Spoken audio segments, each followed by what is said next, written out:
Hey, good morning everybody and welcome to the vlog. I hope the start of your day is amazing.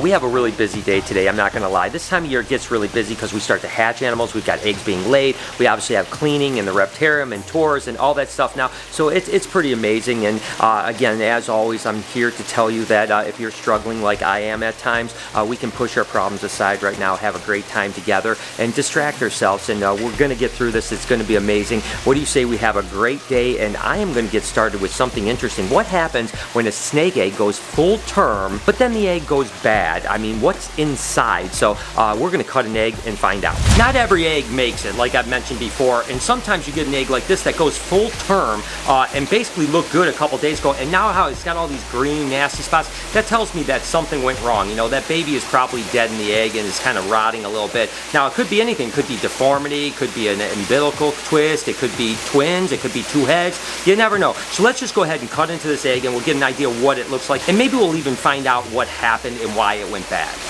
You can see that it's already kind of nasty, and honestly it doesn't smell really good, I can tell you that much.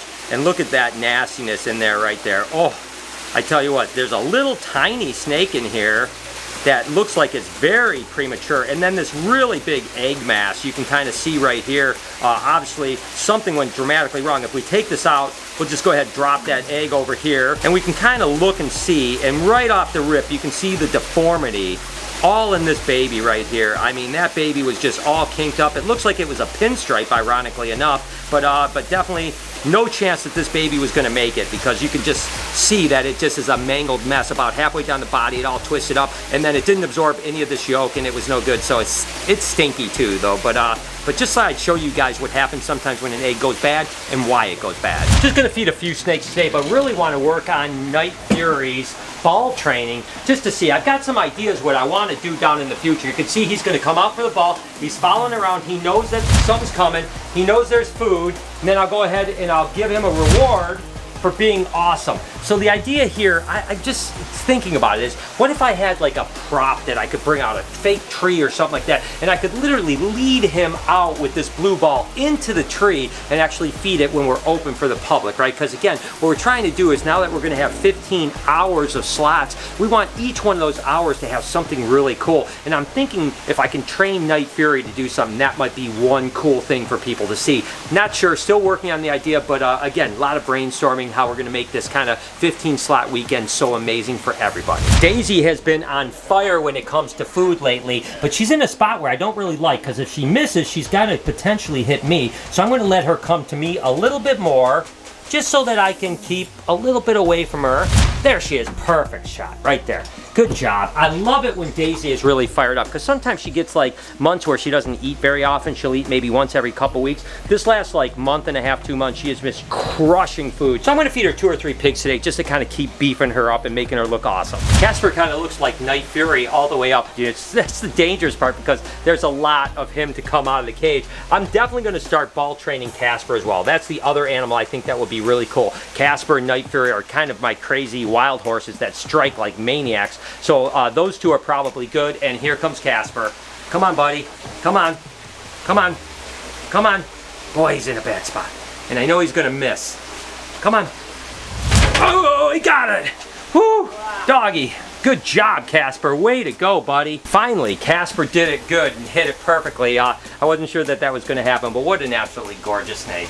Here with Jessica, which probably means one thing. What do we got? Well, we got cave geckos today. All right, some more little baby cave geckos. God, we've had quite a year with cave geckos. Oh, yeah, there's no doubt about it. What are we doing with them? Have we just kept them all? No, we're selling them. Okay, so these will be for sale to this side. So if you're looking for cave geckos, you can check them out on the BHB site. But they are so absolutely adorable. Always great to see little babies. They look velvety, I like them. Yeah, they're awesome. Down in the dungeon, and you know what time that means.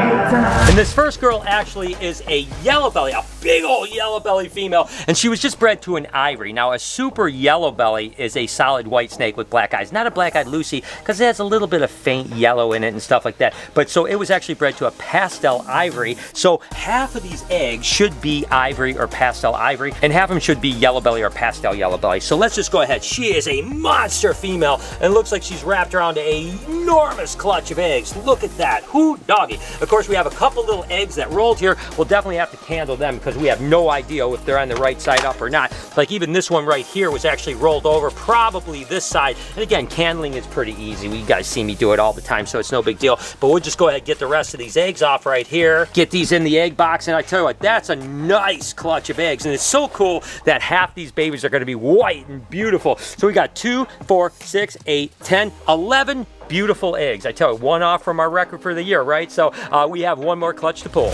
And this is actually another one of those possible het sunset clutches. You know, we whiffed on the first one. You never know what's gonna happen. I've told you kind of the sob story with that. Not gonna go into that anymore. But we do have this another shot. I think we have 1 or 2 more clutches that we either have to lay or are already in the incubator. So I think we have 3 or 4 shots at it this year. So we'll go ahead and just pull her off. Definitely has a couple infertile eggs in here, but we do have some fertile ones as well. So it's not a terrible clutch. Just pull this egg right here. Get these eggs over here. 1 more egg, and of course we'll get these slugs out. So looks like we've got 3 little sluggers right here. And then other than that, we have 2, 4, 6 good eggs. So 6 eggs, 3 little sluggers. Again, on average, if it was a het, 1 in 4 could be a sunset. So hey, there might be 1 or 2 little baby sunsets in there in 57 days.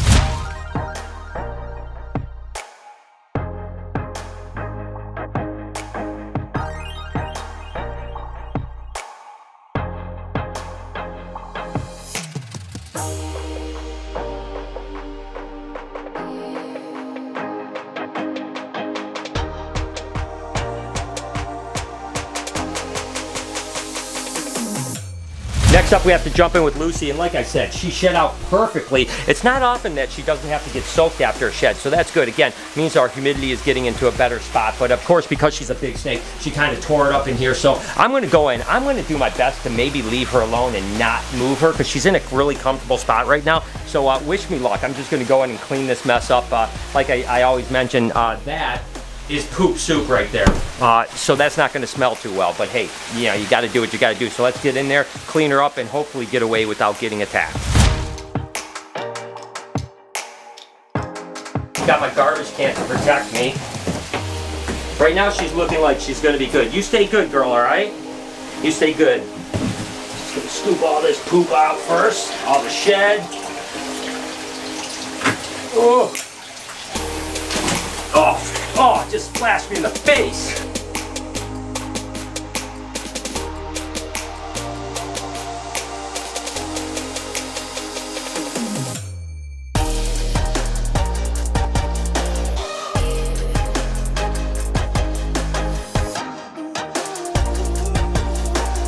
Okay. Whoa! Lucy, stop it.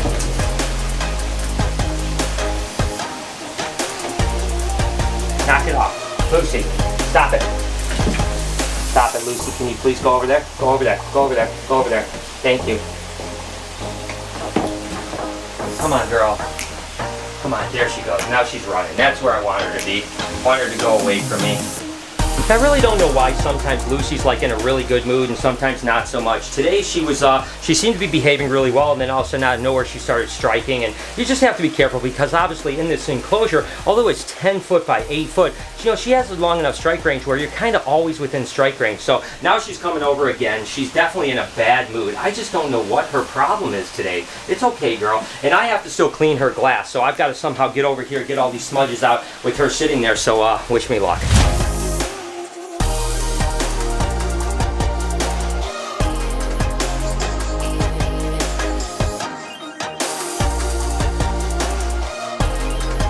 This is incredible. Look at where Sunfire is on that. That's incredible. Now she's just starting to look like she's starting to go in the shed. Not sure if she's gonna eat or not, but we're gonna go ahead and try and see what we can get her to go. Come on, girl, you wanna try to eat? Oh yeah, she's interested. Look at that. Whoa, how awesome is that? Oh, she's just gonna hang from that branch and eat. Oh my gosh. That was incredible. That really makes you feel like something you'd see in the wild, right? Where this retic kind of, you know, prey comes underneath, grabs it, coils it, hangs on like that. That is incredible. That was absolutely amazing. Just a little quick update with Snap and Pop over here. You guys remember that I had to seal up this ledge right here because Pop disappeared for a little while. Remember when I first put them in here, I was concerned about cohabitating them. I mean, obviously they're doing amazingly well, and hopefully with any luck this next breeding season, they'll actually breed and we can get some eggs, because that would be amazing. But I just have to share it with you guys because they look so cool up there on the ledge. Last snake I'm going to actually feed is my girl Perdita here. Looks like she's definitely ready to go. You ready to go? Come on, girl. Come on out here. Come on. Let's go. Let's go. Come on, sweetie. Come on. You got it. You got it. There you go, sweetheart. Right. Perfect shot. Again, it's cool the way she's sitting in there kind of perched up like that. So again, just feeding a few animals today, so that wraps up snake feeding for the day. Guess what time it is? Kluber egg time. And we've got a couple Cal King clutches today, which is always exciting because I love producing California King snakes. This first one is a second clutch, and it's that tire tracky type of mosaic Cal King. And again, she did so well. This is a beautiful second clutch. I've mentioned before in the past that a lot of times fertility isn't that good, and even the size of actual clutches aren't as good for the second clutch. But I remember this girl actually laid 9 eggs the first clutch, and she laid 2, 4, 6, 7 eggs this clutch. That's not that big of a difference. That is really good. The fact that she laid 16 eggs between the 2 clutches is absolutely incredible. And again, the mosaic is just kind of a pattern thing, but it's a black and white California King snake, and a lot of them have kind of more like triangles and stuff like that on them. This one has that tire track, beautiful black striping on the back of it, and that is something that's polygenic, so you can breed it true, which is cool. So these babies should be absolute rippers. This next clutch is actually kind of a special clutch because you might have remembered Lori actually named a California King snake Carol Baskin. And the reason for that is that this girl here, who's an aberrant black and white California King snake, she actually ate 2 of her mates.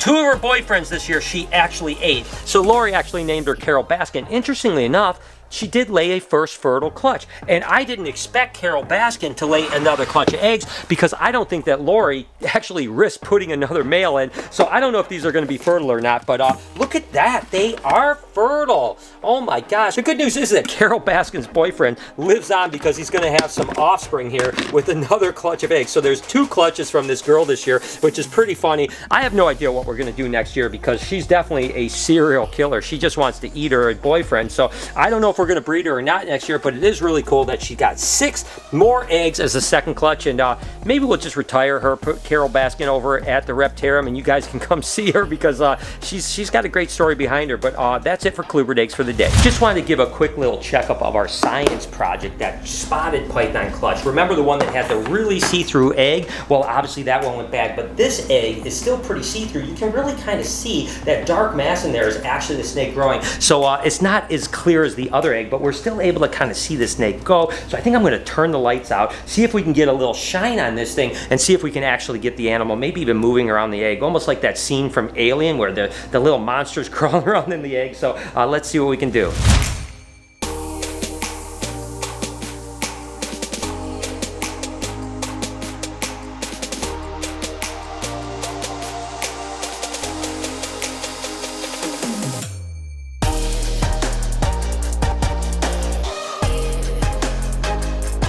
I really hope that you enjoyed the vlog today, and I hope that you have an incredible rest of your day. I really, really, truly hope that for you. If you did enjoy this, here's a playlist of a bunch of baby snakes hatching. I know baby season is here, and we're going to have tons of stuff, so you can roll through that. Could you also please support my podcast channel? It's called Checking, and you can subscribe right over here. On this side, you can subscribe to this vlog channel. Turn your post notifications on. Have an absolutely wonderful day. Remember, be kind to someone, and I promise I'll see you tomorrow.